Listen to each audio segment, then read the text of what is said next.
भारत विश्वको चौथो ठुलो सैन्य शक्ति भएको देश हो। भारतसँग 14,45,000 सक्रिय सैनिक छन् भने 11,55,000 रिजर्भ फोर्स र 25,27,000 पारामिलिट्री फोर्स पनि छन्। भारतसँग अग्नि पृथ्वी सहित ब्यालिस्टिक मिसाइल छन् भने पाकिस्तानसँग शाहिन गौरी सहितका ब्यालिस्टिक मिसाइल छन्। भारत र पाकिस्तान दुवै परमाणु हतियार भएका देश हुन्। आधिकारिक तथ्याङ्क अनुसार भारत र पाकिस्तानसँग करिब बराबर 170 वटा परमाणु हतियार छन्।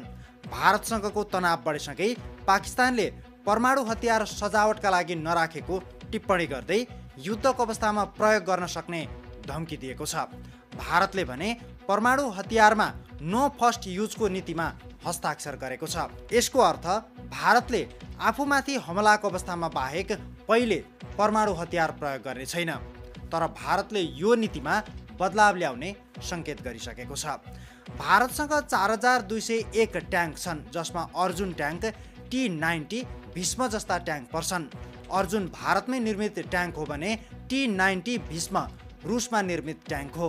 भारतीय सेनासँग पिनाका रकेट सिस्टम, ब्रह्मोस मिसाइलसँगै होवित्जर जस्ता तोप छन्। पाकिस्तान पनि सैन्य शक्तिका हिसाबले विश्वको 12औं स्थानमा पर्छ। पाकिस्तानसँग 6,54,000 सक्रिय सैनिक छन् भने 5 लाख भन्दा बढी अर्धसैन्य बल छ। पाकिस्तानसँग 3,742 ट्याङ्क, 50,523 बख्तरबन्द गाडी र 752 वटा सेल्फ प्रोपेल्ड आर्टिलरी युनिट छ। यो सँगै पाकिस्तानसँग 692 रकेट लन्चर र 2,627 वटा ट्याङ्क छन्। वायुसेनाका हिसाबमा पनि भारत पाकिस्तानभन्दा अघि छ। भारतीय वायुसेनासँग कुल 2,229 वटा विमान छन्, जसमा 600 लडाकु विमान, 831 सपोर्ट एयरक्राफ्ट, 879 हेलिकप्टर सामेल छन्। यो सँगै भारतसँग फ्रान्समा बनेका Rafale fighter jet, Sukhoi Su-30 MKT, Mirage 2000, MiG-29 fighter jet छन्। भारतसँग ब्रह्मोस, अस्त्र, रुद्रम र आकाश जस्ता मिसाइल सिस्टम लैस छन्। पाकिस्तानसँग पनि बलियो वायुसेनाको फोर्स छ। पाकिस्तानसँग 1,379 एयरक्राफ्ट छन्, जसमा 328 लडाकु विमान, 64 ट्रान्सपोर्ट एयरक्राफ्ट, 565 वटा ट्रेनर एयरक्राफ्ट र 373 वटा हेलिकप्टर छन्। पाकिस्तानसँग 57 वटा अट्याक हेलिकप्टर र 4 वटा एयरबर्न ट्याङ्कर पनि छन्।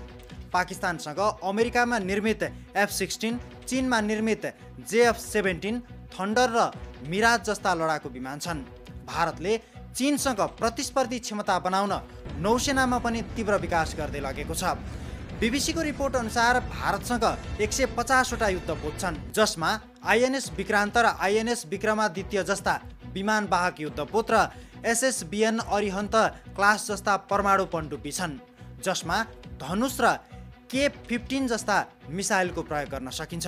भारतको नौसेनामा 1,42,252 सक्रिय सैनिक छन्। पाकिस्तानी नौसेनासँग भने विमानवाहक युद्धपोत छैनन्, तर पाकिस्तानी नौसेनासँग 114 वटा जहाज, 8 वटा पनडुब्बी र 9 वटा फ्रिगेट युद्धपोत छन्। यद्यपि पाकिस्तानले पछिल्लो समयमा आफ्नो समुद्री शक्ति बढाउँदै लगेको छ। भारतको रक्षा बजेट पाकिस्तानको भन्दा अधिक छ। सिप्रीको रिपोर्ट अनुसार सन् 2024 मा भारतको सैन्य खर्च पाकिस्तानको भन्दा 9 गुणा बढी थियो। भारतले सैन्य सामग्री खरिदका लागि गत आर्थिक वर्षमा मात्रै $86.1 बिलियन खर्च गर्यो भने पाकिस्तानले केवल $10.2 बिलियन खर्च सैन्य उपकरणका लागि गरेको देखिन्छ। आर्थिक वर्ष 2025-26 का लागि भारतले रक्षा बजेट 6.8 लाख करोड रुपैयाँ छुट्याएको छ। भारतले रक्षा क्षेत्रमा GDP को 2.44% खर्च गर्छ भने पाकिस्तानले GDP को 2.8% खर्च गर्दै आएको छ। अर्थतन्त्रको मामिलामा भारत पाकिस्तान भन्दा निकै अघि छ। विश्वको 5औं ठुलो अर्थतन्त्र भएको भारतको GDP $3.8 ट्रिलियन बराबर पुगिसकेको छ। पाकिस्तानको अर्थतन्त्र भने $370 मिलियन बराबरको छ। अब एकैछिन दुई देशको सैन्य रणनीति र गतिविधिको चर्चा गरौँ। सन् 1947 मा स्वतन्त्र भएता भारत र पाकिस्तान बीच 1947, 1965, 1971 र 1979 मा गरी जम्मा 4 पटक ठुला युद्ध भएका छन्। त्यसबाहेक सीमा क्षेत्रमा समय समयमा साना झडपहरू भइरहन्छन्। त्यसैले भारत र पाकिस्तान बीच जम्मू काश्मीरमा रहेको नियन्त्रण रेखा क्षेत्र संसारकै अधिक सैन्यकृत क्षेत्र पनि हो। त्यसैले भारतले पाकिस्तानी क्षेत्रबाट विद्रोहीले लुकीछिपी गर्ने हमलाका कारण काश्मीरसँगै चीनको बढ्दो प्रभाव रोक्न समेत सैन्य रणनीतिमा काम गरिरहेको छ।